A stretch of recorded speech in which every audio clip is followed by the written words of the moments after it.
Bonjour à tous, je suis Clara, consultante CRM chez Make the Grade. Aujourd'hui, je fais cette vidéo pour présenter le top 3 des nouveautés qui sont sorties au cours du mois de février. Donc pour commencer, la première nouveauté qui est quelque chose qui était très attendu, c'est la possibilité de voir l'historique des produits achetés sur les fiches entreprises et les fiches contacts. Comment ça fonctionne? C'est très simple. Dans la partie aperçu juste ici, vous pouvez personnaliser donc les éléments qui vont s'afficher et donc ajouter l'historique des produits qui ont été commandés, qui ont été associés à des transactions auxquelles ici l'entreprise ou le contact est associé. Donc là, vous pouvez voir le nom des produits directement, les quantités, les prix et le total, et également la date de dernier achat. Ça va remonter directement à partir des transactions qui sont associées. Donc il faut bien que les entreprises et ou les contacts soient associés aux transactions pour pouvoir faire remonter ces éléments. Et de cette manière, vous pouvez voir quelle entreprise a commandé quoi, quand était la date de dernière commande, savoir s'il y a un produit qui était commandé régulièrement avant, qui n'a pas été commandé depuis longtemps, etc. Ça va vraiment vous permettre d'avoir des analyses poussées par rapport à cette historique.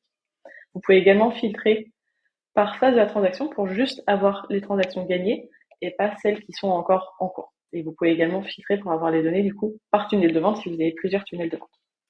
Donc ça, on peut l'avoir sur les entreprises et de même si on va sur un contact, ça va être exactement la même chose. On va pouvoir ajouter ce tableau d'historique des produits.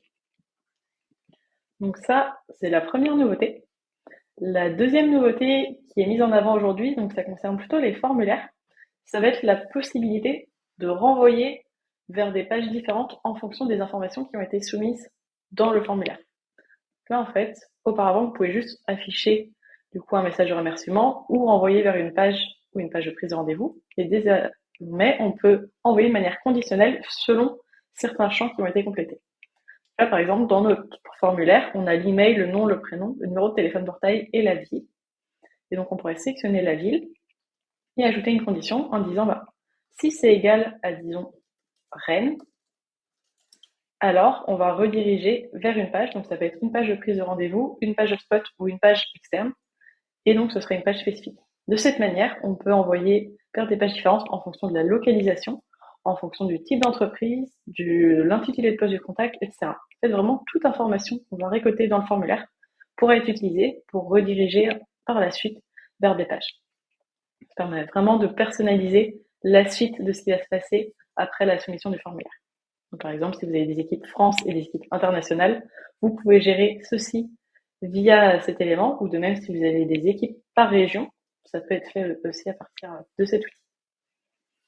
Et enfin, la dernière nouveauté mise en avant pour aujourd'hui, ça va concerner donc directement les transactions. Donc, lorsque vous personnalisez le formulaire de création d'une transaction, il est désormais possible d'ajouter des valeurs par défaut et donc de mettre une valeur par défaut au nom de la transaction. Ça, c'est quelque chose qui peut être vraiment personnalisé, donc avec du contenu textuel et également des jetons de personnalisation. Là, par exemple, juste ici, on a le nom d'entreprise et New Deal, nouvelle transaction. Donc, on pourrait le modifier ici et on pourrait mettre, par exemple, upsell ou quelque chose comme ça. Et vraiment ajouter des jetons de personnalisation qui vous permettent d'avoir quelque chose quand même de personnalisé, de savoir directement à quoi ça correspond et avec un élément textuel. Ça vous permet vraiment d'avoir une nomenclature commune et donc des noms de transactions qui vont être logiques et communs à l'ensemble des utilisateurs et des équipes présentes sur HubSpot. Donc voilà pour les nouveautés du mois de février. Merci et bonne journée.